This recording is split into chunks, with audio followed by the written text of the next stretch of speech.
Thank you for joining us for what I'm sure will be an inspiring discussion in bipartisanship. As president of Seton Hall University, it's my privilege to welcome three public servants whose careers exemplify the bipartisan spirit. Senator Susan Collins of Maine and Senator Joe Manchin of West Virginia. Seton Hall is honored to host you for this important event. I would also like to thank Governor Christie for making tonight possible through his namesake Institute for Public Policy. Governor, your alma mater is grateful to you for creating this occasion to engage in the great conversations about the great challenges and debates of our time. We meet at a time of multiple and simultaneous crises for our nation. Undaunted by the challenges, we gather with a spirit of optimism and hope and confidence that we can create a better world for the people we serve.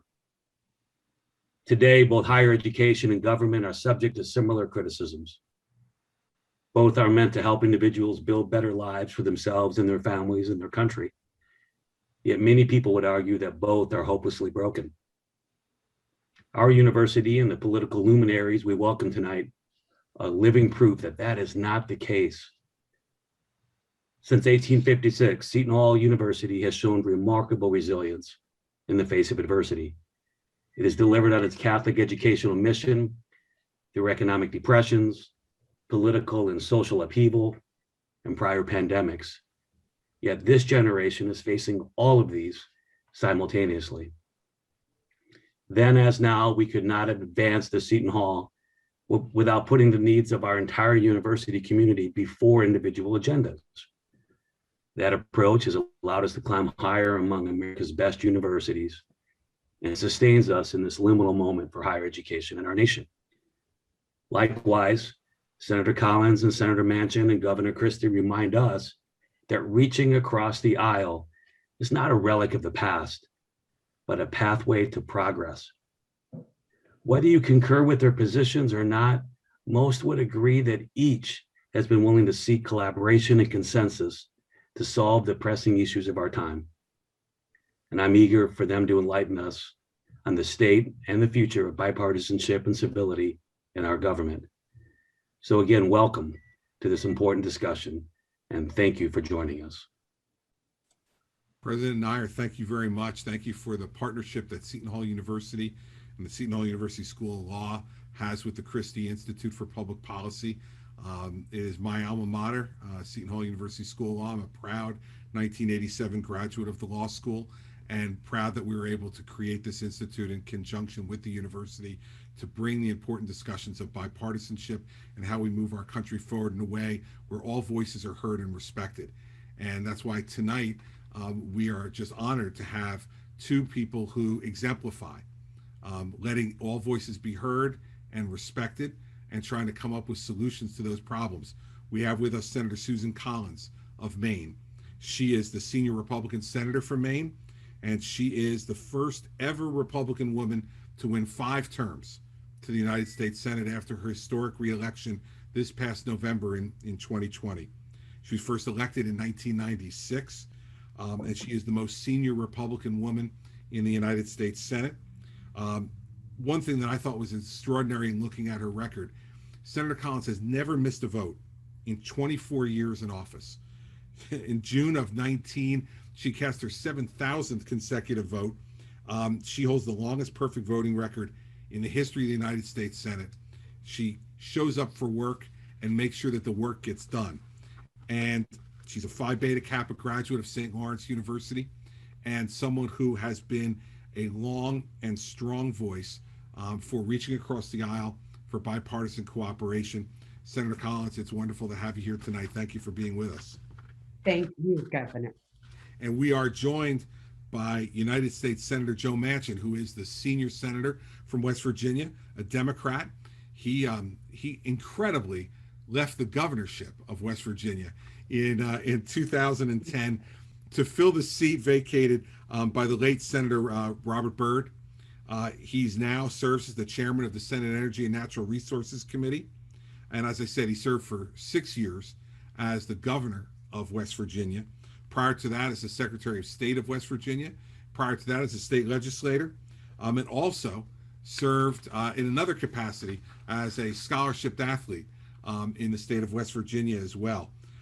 Senator Manchin and I have known each other from the time I first got elected governor of New Jersey, and he is someone who not only talks the talk, but like Senator Collins, walks the walk in terms of reaching across the aisle, working with Republican colleagues, and I'm one of the Republican colleagues who benefited from his mentorship and from his advice over my time as governor. So, Senator Manchin, thanks so much for joining us tonight as well. Thanks, Chris. Nice to be with you always. Well, as you know, as I spoke to both of you about coming to this event tonight, the goal of the Christie Institute is to encourage and to foster bipartisan cooperation at all levels of government and try to restore that in our system. So I'm going to start off with you, Senator Collins, since you are the senior senator here tonight. I'm going to have the longest perspective on this. Why do you think that bipartisan legislating has become so difficult for Congress?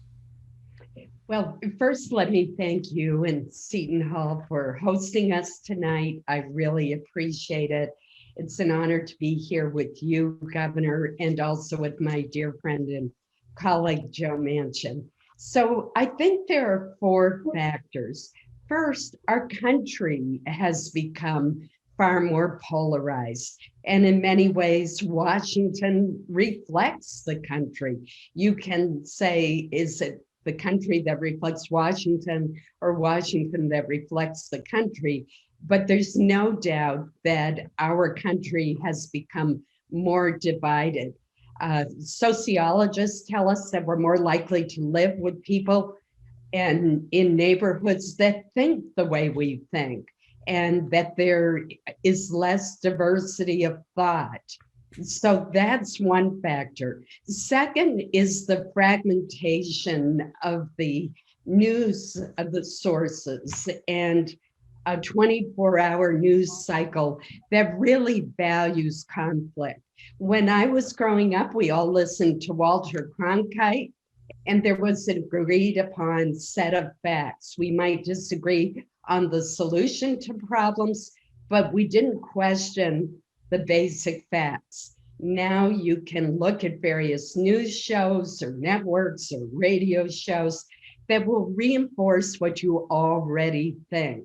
And you don't get exposed to alternative views unless you make an effort to do so. Third, I would say social media has played a role, and there's a real dark side to social media. Incorrect stories, conspiracy theories never go away. It's easier for people to connect with people who think just the way they do, which can be a great thing, but it also can have a dark side. And fourth, I would say, is the rise of well-funded groups on the far left and the far right, which demand 100% compliance with 100% of their views 100% of the time. And if you don't agree, and Joe and I are examples of that, they can make your life very difficult. They can mount a primary challenger to you or just constantly harass you. And the parties in some ways have become weaker and more controlled by these groups on the far left and the far right. All of those factors have contributed to the decline in valuing bipartisanship and working across the aisle. It's interesting. Senator Manchin, what's your reaction to Senator Collins's 4-point? Well, everything Susan said everything Susan said, Chris, is absolutely correct. I'll put in another little 2 bits is basically the dark money that comes into it. We can say one thing tonight, or we can basically make a statement or make a vote. There could be millions of dollars spent against us tomorrow in an ad that quick. And social media has played such an important part of basically, I think, separating our country, not bringing us together. And not having to reveal where the dark money's coming from. I don't mind people going after me for whatever reason. They don't have to agree with me. But bottom line is, I like to know who they are. They can hide behind for the sake of the kid or the sisters of the poor, basically to attack They shouldn't be able to do that. So we've got some things to do, and I think that we can. But the bottom line is that no one takes the time to know each other. I was asked tonight coming out of the Capitol, what's the problem? I said, the problem here is strictly because we've been talking at each other, past each other, and not with each other. That's the difference. And so Susan will tell you, we're here, we come in on Mondays, and we're about Thursday night. Unless you make an effort to really make an effort to know who your friends and your neighbors are, you're in problems. Because we don't caucus, we don't have caucus lunches. We don't do anything as a group unless we make it happen. And once you divide those friendships, it's an effort. You make an effort to say, okay, we're gonna have dinner tonight. Come on, let's all get together. Or let's go have a lunch, or let's do something. And that doesn't happen that often, Chris. So it's easy to say no to someone you don't know. It's hard to say no to a friend. You're always looking for a way to compromise with a friend. That's the biggest division I see in Congress today. It's the biggest division I see in the Senate, and just the identification of having a D or an R by your name does not mean you're my friend or my enemy. It means that we're coming with two different ideas for the same problem that we want to fix, and we ought to come to an agreement. Well, it's interesting because both you and Senator Collins spoke about the divisions and some of the social divisions now in Washington. We're not spending as much time with each other. Both of you have really well-earned reputations for not being that way, for reaching across the aisle, for having friends on both sides of the aisle. Let me start with you, Senator Manchin. Does that create challenges for you inside your own caucus because you're one of the people who will reach out to your Republican friends? Well, I think you've heard a little bit about the filibuster, and they want to talk about this, and we can't get nothing done because the Republicans won't do anything. And I says, really? When's the last time you all had a cup of coffee together? When's the last time you sit down and had dinner with one of our friends on the other side? How do you really know? Now put that into perspective, Chris. I endorsed my friend Susan Collins, a Democrat in a hotly contested, divided Senate, endorsing who I think is one of the best people, whether she's a Democrat, Republican, or independent. We need more Susan Collins. You think I'm going to let her go? Absolutely not. And she knows that. She knows how I feel. Now you can imagine how popular I was in the Democratic caucus when they spent how much millions to try to defeat my dear friend. And I wish I had more to do with it, but I can tell you one thing. She has my vote of approval, and there needs to be more of that. There used to be an unwritten rule. You never campaign against any sitting colleague. That needs to be almost an ethical rule today with a violation. I never, and I think Susan is the same way. We don't campaign against sitting colleagues. I don't give money for another person running against a sitting colleague, no matter what side of the fence they're on. I tell them where I come from. You can't basically try to get me fired every day from my job and then come and say on Monday morning, hey, Joe, how about this legislation? Can you amend this? Can you work with me? Oh, sure. Can't wait to work with you since you were in my state on Saturday trying to defeat me. So I told him, I says, where I come from, like New Jersey, we want to talk to you after work here. Meet me out in the parking lot and let's talk about this. It's just common sense. Senator Collins, what was it like for you inside the Republican caucus? You were going through the challenge you were going through. You get an endorsement from the other side of the aisle from Senator Manchin. What kind of challenges does that create for you inside the Republican caucus when you all get together? Well, I want to say how grateful I was that Joe had the courage and the friendship to endorse me in my reelection. He did it very early on. He did it despite knowing that I was one of the top targets of the Democrats. And he did it because we have worked together and made a difference in the Senate. And it really meant a lot to me personally, but I think it spoke so well of him because believe me, I know a little bit about the grief that he got. So I tend to get grief in my caucus, but generally they respect my views. And by now they know that I do what I think is right, regardless of the party position. That doesn't mean that I don't care about the party position. I do, but it generally it gets a little bit cold at times. And I think Joe would experience the same thing. But I also think that at this point, people in both of our caucuses respect us and realize that we're going to put our states first and that we care a lot about our country and that we care about our parties, but we're going to do what we think is right. I want to just add one thing to what Joe said. When I was first elected to the Senate back in 1996 and was sworn in 1997, John Chafee of Rhode Island, as fine a person as ever served in the United States Senate, came over to me and he gave me the advice of never campaigning against a colleague.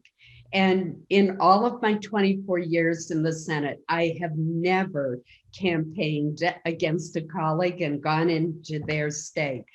And I call it the Chafee rule. And back then, that was the common practice. You would go in states to help your colleagues in your caucus, or if it were an open seat, you'd get involved, but you wouldn't go in and campaign against a sitting senator.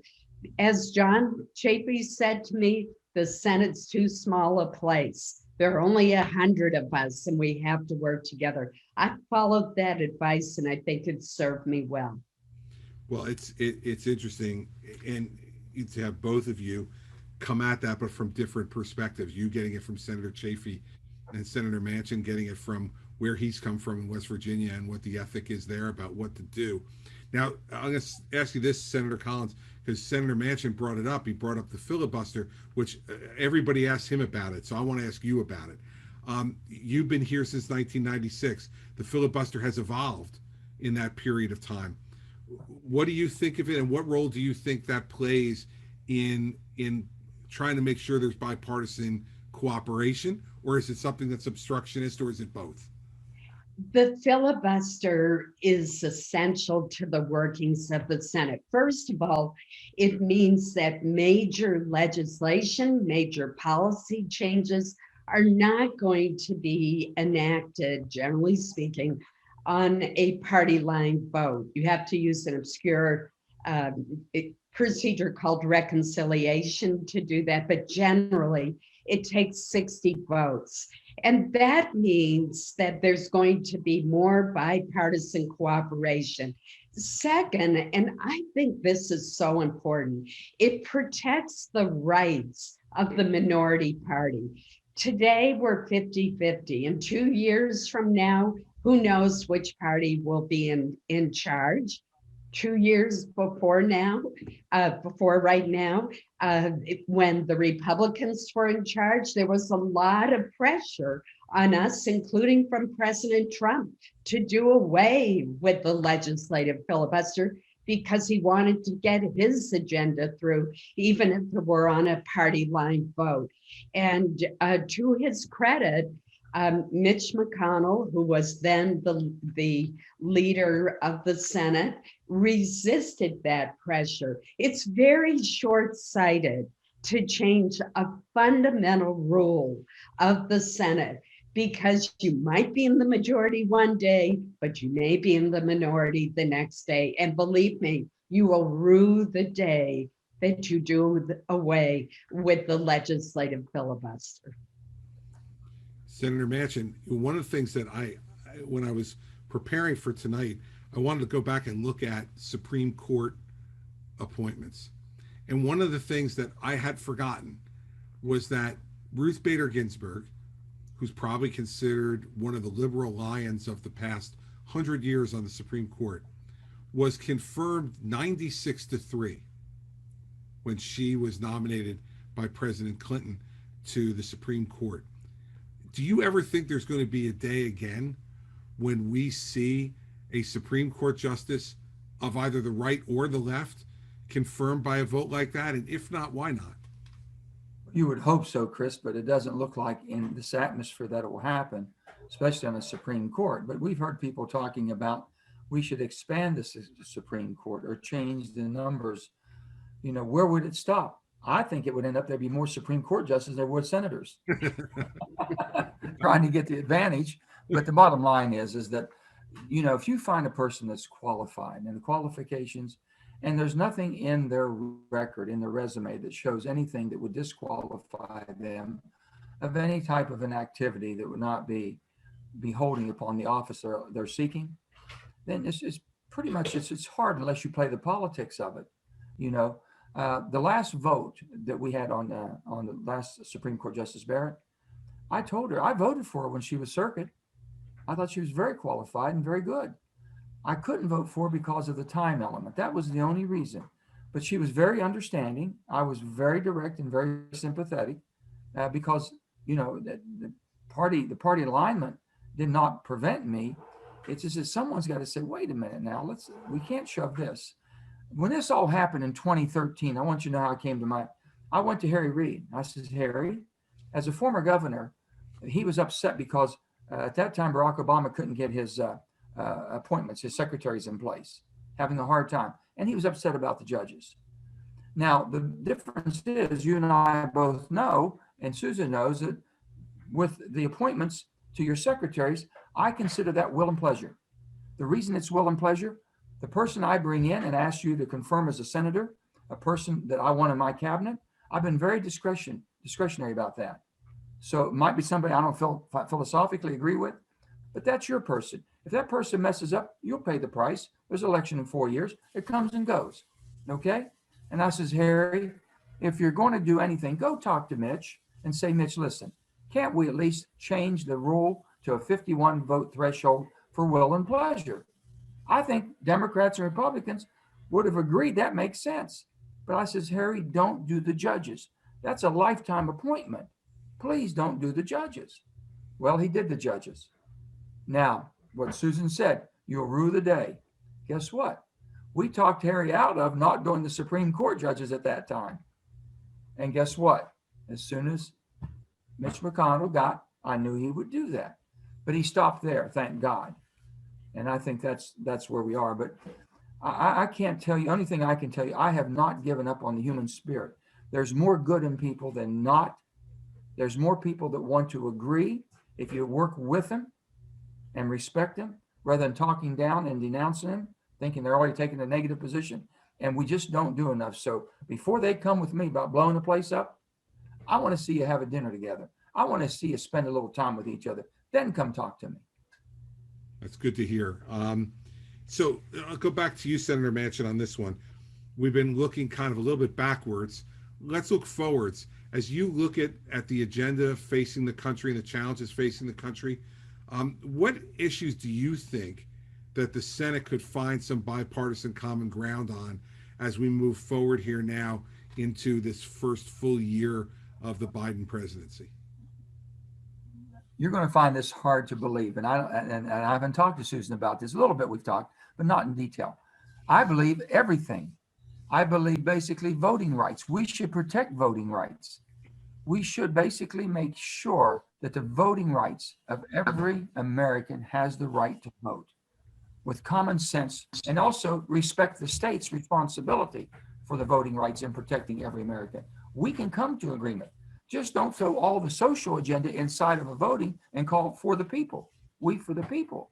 Let's make sure that we respect what we're doing and do it for the right purpose. No one should be basically denied the right to vote. We can do that. Infrastructure. My God, if you think about it, Chris, that pothole doesn't have an RD name on it. It'll blow your tire and ruin your car. It doesn't care. And if you're on the bridge at the wrong time, it doesn't care if you're Republican or Democrat. It might break and fall. So don't you think infrastructure is something that could bring us together? Don't you think? Unless you throw everything on top of it. All your bent up frustrations, social frustrations, those are policies. This is the need of our country. And the only thing I'm trying to do, and Susan, I know, feels the same way, let's get back to the basics of what we know we can do. I used to go into a room and people were upset And I says, okay, what do y'all agree on? They said, nothing. That's why we're here. And I said, well, this meeting's not going any further until I know what you agree on. And it might come down to both of our kids, the people who oppose each other, both of our kids love baseball or soccer, and we enjoy going to the games. Let's start somewhere where there's an agreement. And once you get by that first one, you'd be surprised how quick the second and the third and the fourth agreement comes. So true. Senator Collins, what do you think of the two issues that Senator Manchin brought up, and are there other ones that you think you could try to get some bipartisan support on the Republican side of the aisle to work with the Democrats on? Infrastructure, I totally agree with Joe, just cries out for a bipartisan solution. And by infrastructure, I mean not just roads and bridges and seaports and airports, essential though they are. I'm also talking about broadband access. Both Joe and I represent states where there are areas where broadband, high-speed internet access is just not available. And we've seen in this pandemic just how critical that is for telemedicine, remote working, and education online. Although I'm big for opening schools back up, but that's a whole nother issue.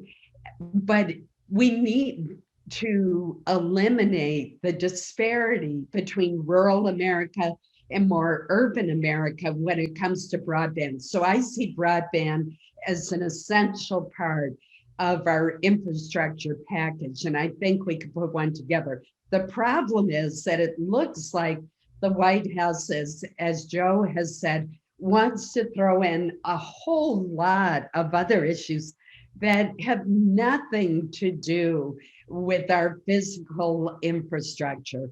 And if they do that, I think that it'll be difficult to get a bipartisan package.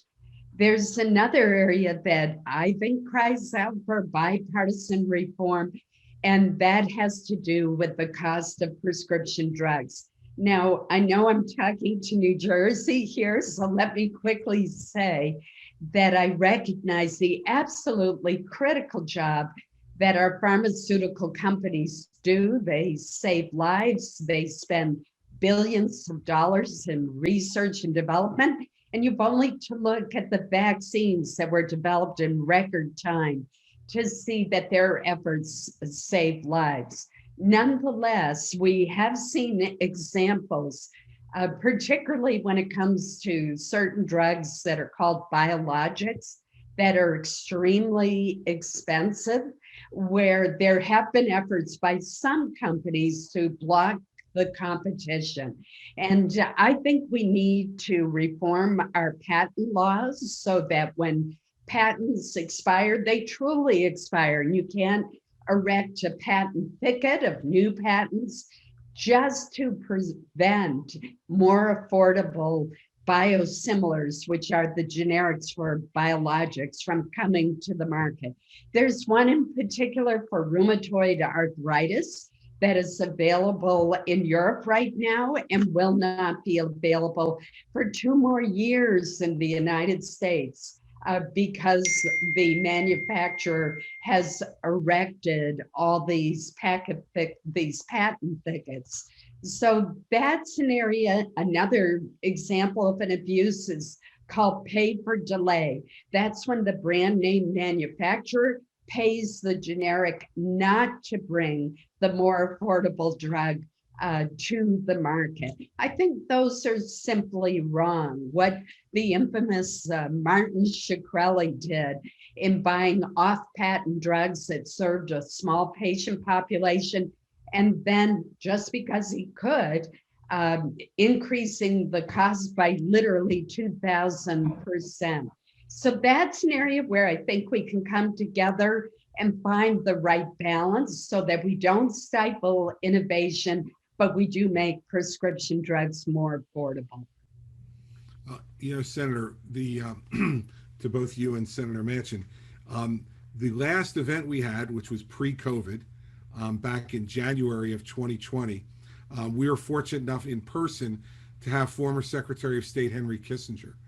And Secretary Kissinger and I did a conversation like this one for about an hour about bipartisanship in foreign policy. And one of the things that Secretary Kissinger spoke about was that when he first got involved in government, that foreign policy was one of those places where politics ended. The old saying about politics ending at the water's edge. I think we see that different now. And I wonder what your point of view as you look at some of the challenges we're facing around the world, particularly in China, and some of the really difficult issues there. What do you think the possibilities are for Republicans and Democrats to show a united front in whatever policies we pursue with an adversary in the world like China? Do you want me to go first? Yes, on that one? that'd be great. First of all, I think we have three major adversaries in the world. I would put China first. Russia and Iran are the other two, and they pose different kinds of challenges, but China is determined to be the world's foremost economic power, and it is using techniques such as buying support in Africa, stifling dissent rather, and democracy in Hong Kong, and stealing our intellectual property in this country. I see China building its navy and being increasingly aggressive in the South China Seas. And I think we're going to have to build our navy up to be sure that we can project power. So I would put China as our number one adversary. If you look at the hacks that we have had, the Russians probably are number one, followed by the Chinese, followed by the Iranians. And I actually think there's a lot of bipartisan consensus on that. And President Biden's foreign policy team is pretty good, in my opinion. And I hope that they will be aggressive in dealing with China and with Russia. I'm worried about Iran. I do not think we should be making concessions to Iran. I voted against the Iranian agreement because it did not allow for anytime, anywhere inspections. And in my view, the sunset dates result in Iran being a more wealthy, a wealthier nation, better able to develop nuclear weapons, and there were no limits on ballistic missiles. So I think Iran poses a real threat to Israel and to our country as well. And I hope that the new administration approaches rejoining the JCPOA as the agreement with Iran that was supposed to limit the development of nuclear weapons, prevent that, very cautiously, because I personally think it was a bad agreement, a weak agreement, well-intentioned, but not effective. Senator Manchin, you're on the Armed Services Committee, so you have a front row seat to a lot of these things. Are there things that you're seeing and talking to your colleagues? Because you do talk to people like Senator Collins and other Republicans in the Senate. Are there places you see regarding China, Iran, Russia, or other challenges you see around the world where you could help to bring people together behind a united, bipartisan United States policy? Well, as we know, the countries, sovereign countries, have the right to govern themselves, Chris. With that being said, we have a situation right now that the cyber world is a very cheap mechanism for people to be truly nefarious players. They can do an awful lot of harm to us. So we're watching everything. I now chair the subcommittee on cyber and armed services. So we're seeing all the things that are going on, the amount of hits that we get. And I think it's a little thing to tell you. And when you look at what happened in Texas, with the grid collapsing, people shut down. That was Mother Nature. Complete. Think about if that was cyber warfare. If it was cyber warfare, then think about what they could do and how it could affect every one of our lives. Those are things we're worried about. So Iran, yeah, I was one of 4 Democrats that voted against the JCPOA. I simply told President Obama at the time, where I come from, we don't reward you on the front end hoping you do the right thing on the back end. We let you earn your way back in to the world order, if you will. Show us you're basically a good player that deserves to be involved, and you deserve to be at the dance, if you will. Well, we gave them all that, how many millions of dollars on billions on the front end, and thought, okay, play nice now. That didn't work. Okay. And it has never worked. Middle East is very concerning to us. We've got Yemen, we've got Saudi Arabia, we've got all the Middle East, and an uproar right now, war going on there. Iran has its finger in all of that. Iran has its finger in Iraq and Afghanistan, if you will. You know, they've been a supporter of terrorism. So we've got to be very cautious of that. Again, I will say that China is our greatest threat for these reasons. China is a very, very productive country. The people work. And people work and produce at the rate they're working and producing. That's a challenge, a real challenge that we should be concerned about. The only thing that's keeping the China Sea open right now is us and our allies being in there with the strength that we have. That's the only thing that keeps it open. But what I have been critical about is that we've allowed them to develop basically major military bases off of little specks of islands jumping up. And they just took them and ran with them, and nothing was done. That's when the world order should have jumped in. But it's a very precarious situation we're in.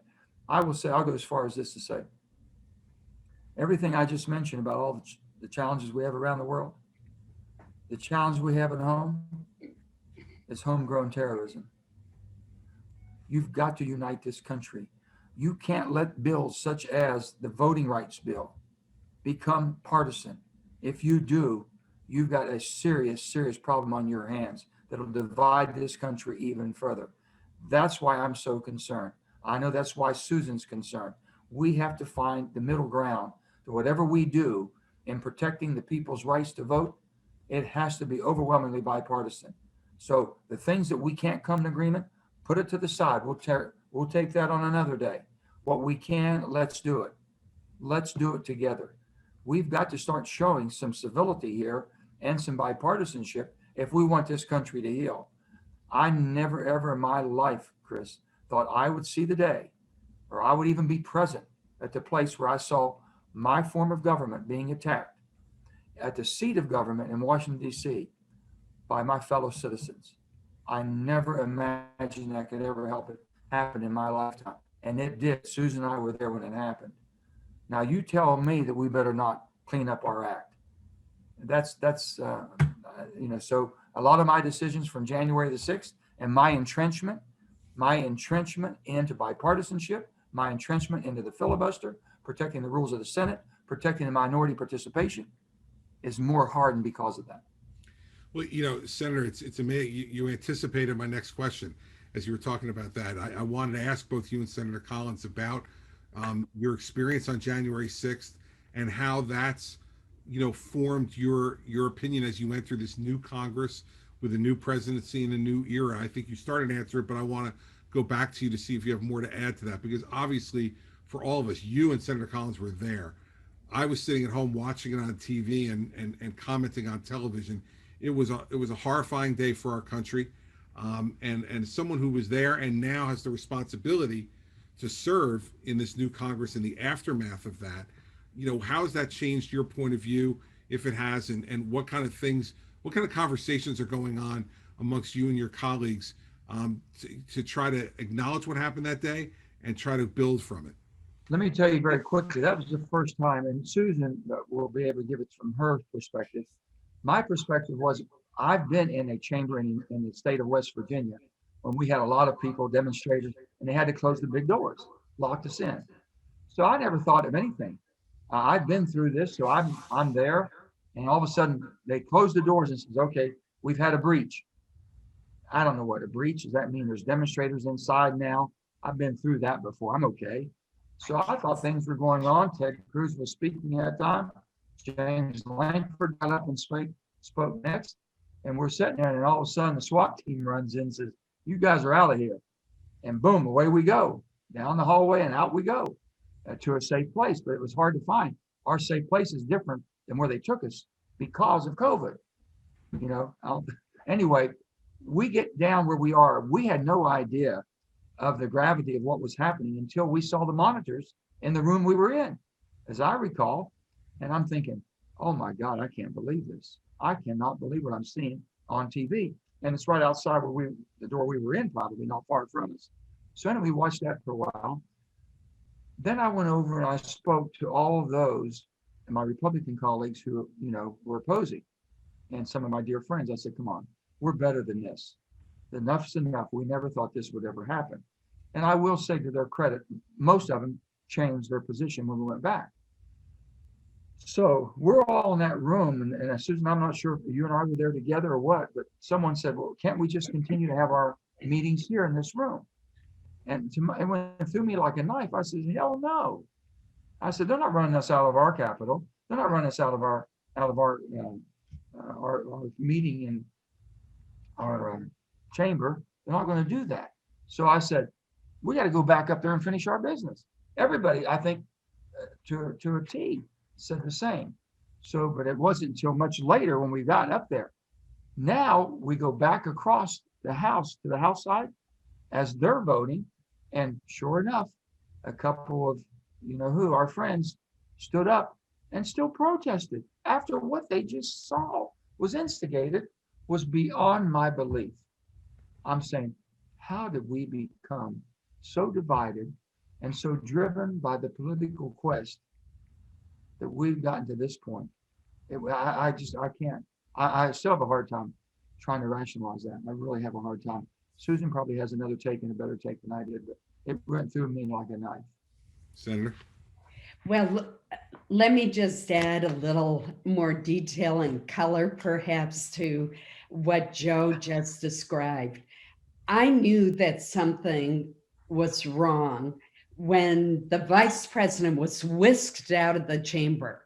And that was very unusual because the vice president presides when we're carrying out our constitutional duty under the 12th Amendment, which is largely a ceremonial and administrative task to take the vote counts of the Electoral College from each of the 50 states and accept them, ratify them.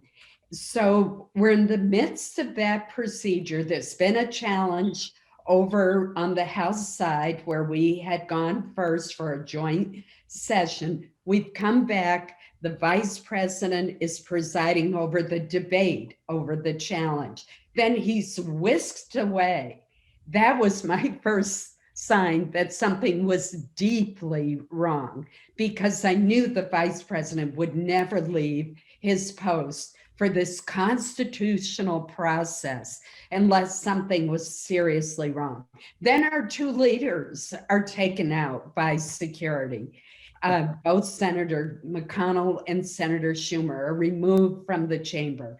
And it was either the secretary of the sergeant at arms, rather, or someone from the Capitol Police rushes to the front of the chamber where the vice president had been presiding. And at first he tells us to stay right where we are, that the chamber's been breached, as Joe said. And so I was starting to hear some of the protesters, and faintly at that point, but I could hear some of them. So I know they're inside the building. And he tells them that they breached the entire Capitol, the entire circumference of the Capitol. And he says you should all remain right there. And I thought, that is not a good plan for us. They're coming for us. They want us to stop counting. They want to disrupt this constitutional process. Then the sergeant at arms comes back a little bit later, or someone from the Capitol Police, and announces that they're going to put us all on buses. And I think that's a really bad idea, because the protesters will, first of all, attack us as we're getting on the buses, because our courageous Capitol Police are way overwhelmed. And there's some 800 people inside the Capitol, thousands outside. There were also peaceful protesters, I should mention, that did not march to the Capitol. But we're in a world of trouble. And I thought, they're either going to attack us as we get on the buses, or they'll push the bus over. And they've got enough people to do that. So I think not a good idea. One of our colleagues, Todd Young from Indiana, former Marine, comes over and starts to talk to Lisa Murkowski of Alaska and me. Lisa and I sit next to each other on the Senate floor. Well, what I didn't perceive at the time, but she did, and I confirmed with them later, is he was getting in position to defend us should the chamber be breached while we were in there. Then the police come back a third time and say, everybody move right now, run, go as fast as you can. And they lead us to the safe room. And I got to tell you, one of my debates was, I had high heels on that day. It's really hard to run in high heels. You have to take some humor in what was a dire situation. But we get to the safe room, we turn on the televisions, and I cannot believe when I see our sacred Capitol breached and the Senate chamber has rioters in it, including that really weird guy with the bare chest and the horns, who sitting where Vice President Pence was sitting just a while ago. And it's just unreal. They're rifling through our desks. Their fingerprints were all over my desk when I got back into the chamber. So as Joe said, and I think this is really important, we were determined to return to the Senate chamber, no matter what time of night it was going to be. We were not going to let them win. We were not going to let them be successful in disrupting our solemn duty under the Constitution. And about 7:15, they announced they would start bringing us back in groups into the Senate chamber. And then at 8 o'clock, we reconvened with the vice president. And that was so important that we finished our work. We fulfilled our constitutional duty. We upheld our oath to the Constitution that night.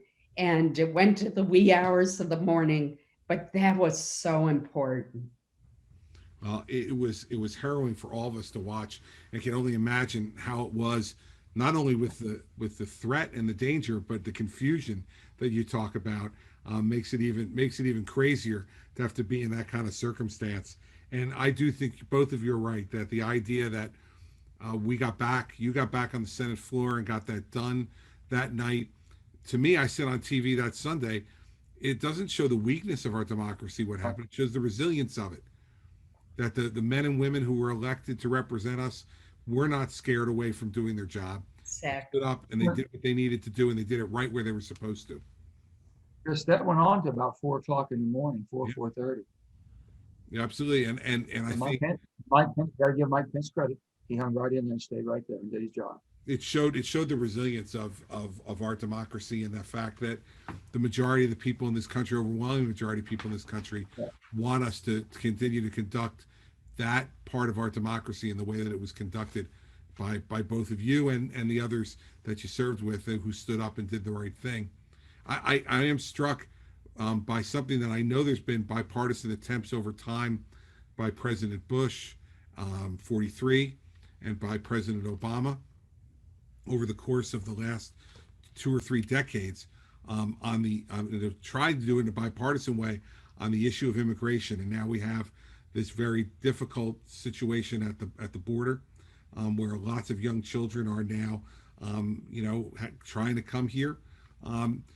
You both have lived through, Senator Collins, you've lived through the George Bush 43 and the Barack Obama attempts at immigration reform. Senator Manchin watched the Bush immigration reforms from West Virginia and then experienced the Obama ones from the United States Senate. Senator Collins, do you think there's any chance that we can come up with some type of immigration reforms in a bipartisan way, or do you think we are just stuck in the mud on this one on both sides of the aisle? I'm always optimistic that we can come up with a bipartisan solution. Just a few years ago during President Trump's term, I brought together Joe and I, 22 senators. I remember meeting in my office and we came up with a bipartisan plan. Overnight, the administration unfortunately attacked it and we lost 6 votes. So I went from 60 to 54. The lesson is don't stop when you get to 60, keep building. That was a lesson I learned the hard way. But our plan got more votes than either the administration's plan or a plan that was more to the left. To me, we have to provide a pathway to citizenship for the dreamers. Those are the young people who are brought here as children, not by their decisions, but by a parent or guardian or relative. And in many cases, they've known no other country. I remember talking to a college student in Maine who'd been here since he was 4 years old, and he never knew that he was not a native Mainer until he went to apply for his driver's license and his parents said, there's something we need to tell you. He had no idea. He doesn't know Guatemala, which is where he's from. It'd be cruel to deport him. So as long as the dreamers have a clean criminal record, are going to school or working or in the service or otherwise contributing, I think there should be a pathway to citizenship for them. But we also need far stronger border security. And what is happening at the border right now, and I plan to go there in just a few days to see it firsthand with a group of my colleagues, is a crisis. I know the administration doesn't want to use that word, but it is a crisis. When you have thousands of unaccompanied minors crossing the border, and when the administration regrettably is given such mixed messages, that is a crisis.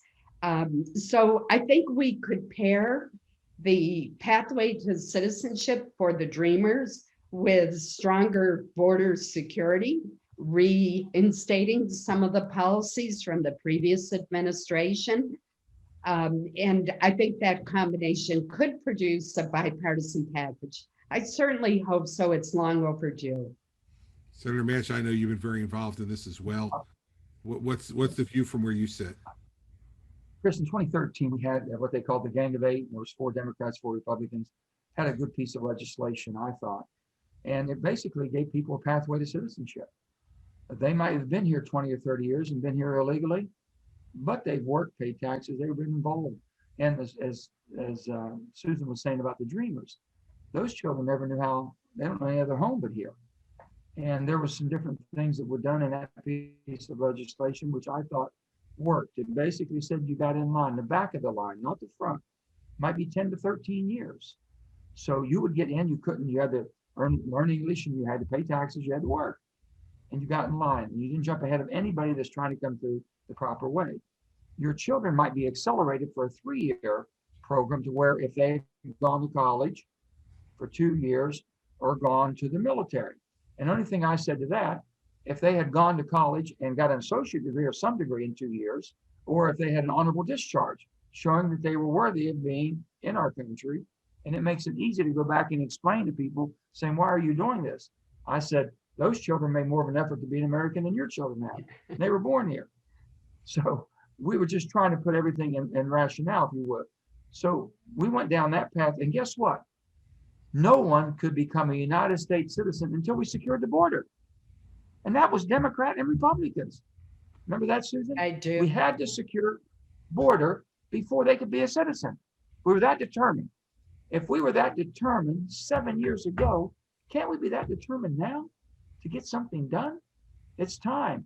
It is a crisis. Now, all the thing I have said since then, I said, let's go to the root of the problem. We have domestic violence shelters for families everywhere in America. I don't think there's a city or a county or a state that doesn't have domestic violence shelters. Why can't we invest into the countries where these people are running and fleeing for their lives, give them protection there? That'd be the best investment we have. And we can vet them there to make sure that if we put them back into their society, in their country, that it would be detrimental to their life. Then a proper vetting process and asylum could be granted there. They don't have to make this journey. We can take out all of the criminal element that preys on them. All of that could be done. And we've got to take this humane approach. But I think that Joe Biden can do that. He can put the humanity and humaneness in this approach. But it is definitely a crisis. I understand they're dealing with it now. They're saying families go back. They're saying no one more come. But there's still the humaneness to the children. Those young kids have got to be taken care of the best that we possibly can. And we can show that, but it still has to have a secured border. And if people think the Democrats are not for securing the border, we could care about the border and the open border, that's not the case, or at least it wasn't the case. And it's not the case with me. I think we should and have a responsibility to do that. Well, we're coming up on our last 3 minutes of time. It's gone incredibly quickly. I want to end on an optimistic note with my question, and to show people that, again, what I said earlier about both of you, that you not only talk the talk, but you walk the walk when it comes to this issue. So let me start with you, Senator Manchin. In your time now, since 2010 and being in the Senate, why don't you tell everybody what you believe is your best bipartisan achievement in your time in the United States Senate? Well, there's quite a few, but the most recent and probably one of my best is what we just did. When Susan and I put a gang together, we had dinner, and we knew that we were running up against the time frame last year to when unemployment was running out. We just had a serum that came out, vaccination was just approved, but no one had been vaccinated to that extent. We knew we could see the light at the end of the tunnel, but we had people unemployed, we had people getting evicted, we had everything running out on us, and we had to do something. Our Republican friends were stuck at a number around 500 or 600. Our Democrats friends were stuck at a number anywhere from 1.3 to 1.8. We knew both of those numbers weren't going to work because they'd been stuck there for 5 or 6 months. And all we did was what a common sense approach. We looked at what is the necessity we have today in front. What's the crisis? What's the time element that we're working with? And we started putting a bill together that was based on the need of America. And that's where the 908 came up, the $908 billion bipartisan agreement. And if it had not been for us breaking that ice at that time, and I mean the ice between both of our leaders, Democrat and Republican, I'm not sure anything would have been done. And there would have been people really, really harmed. So I was proud of that we could rise and we could get people moving in the right direction. So that's only been less than 3 months ago. If we could do that 3 months ago, surely to goodness we can do it again. Senator Collins, same question to you.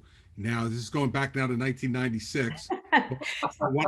You're going to give me two because of that. Two. So if looking back, I would say that the Bipartisan Intelligence Reform and Terrorism Prevention Act that I authored with Senator Joe Lieberman and in the Senate in 2004, which implemented the recommendations of the 9/11 Commission, would be right up there. It was the sweeping reform of our intelligence community, the most sweeping reform since World War II, and I believe has made us safer as a nation from terrorist attacks. More recently, I would say that it was authoring with three of my colleagues, Senator Ben Cardin, Senator Jean Shaheen, and Senator Marco Rubio, the Paycheck Protection Program, which gave forgivable loans under the Small Business Administration to small businesses across this country to help them survive this pandemic and continue to pay their employees. These loans are forgivable as long as you follow the rules and continue to pay your employees. The estimates are that they saved some 50 million jobs across the country since they started up in March of last year. So I'm really proud of that and think that it saved a lot of small businesses and a lot of their employees. So those small businesses would have gone under and their employees would have become unemployed. So I'm proud of that bipartisan achievement. Well, having been a United States attorney, you passed the intelligence bill. I can tell you that it made us a lot more effective at what we were trying to do to protect our country, gave us the tools we needed, forced cooperation among everybody. And I can tell you, somebody who received that and then had the job of going out there in a state where, you know, we lost more people on 9/11 than any state other than the state of New York. It mattered a great deal to our citizens. And so I'm glad you mentioned that one, because I do think that was one that made a huge difference in our country, and I experienced that personally. Hey, Chris, Go ahead, Joe. can I end on a light note? And Sure. knowing that Seton Hall, being the Catholic that we are, and being the background of how we were raised, I got to share one thing with you. When John Kennedy was running for president, he spent an awful lot of time in West Virginia in 1960. I'm a young boy, 12 or 13 at that time. And my parents were very involved and excited about this young Catholic man running, and there wasn't many Catholics in West Virginia. And I'll never forget that. And one night I'm standing watching the television, as probably Walter Cronkite, Susan, is probably who was on. And Walter Cronkite says, "It has been said that if John Kennedy becomes president, the Pope will run the country." I looked at my mom, I said, "Boy, Mom, they don't know the Catholics we know." That is great. And I say that as a fellow Catholic. Yeah. Well, all three of us on here tonight, as fellow Catholics, can absolutely relate to that. And you know, I cannot thank you both enough. This has been really informative. I didn't expect anything less than your complete candor, and you really give the country hope that there are people who want to work together, want to try to solve problems. I think that's what most of the people in the country want to see. And so thank you, Senator Collins. Thank you, Senator Manchin. I want to thank the International Operating Engineers Local 825 here in New Jersey. Thank you, Greg. A big sponsor of this event tonight, Greg Lolovy and Jim Callahan, his national president. We appreciate their support. And of course, thank President Nair and Dean Buzang from Seton Hall University and the law school for being with us tonight as well, and being my partner in this institute. We're going to do something again next month. We're going to focus on people in the executive branch of government and see what they have to say about why bipartisanship is possible or not possible from sitting in the executive chair.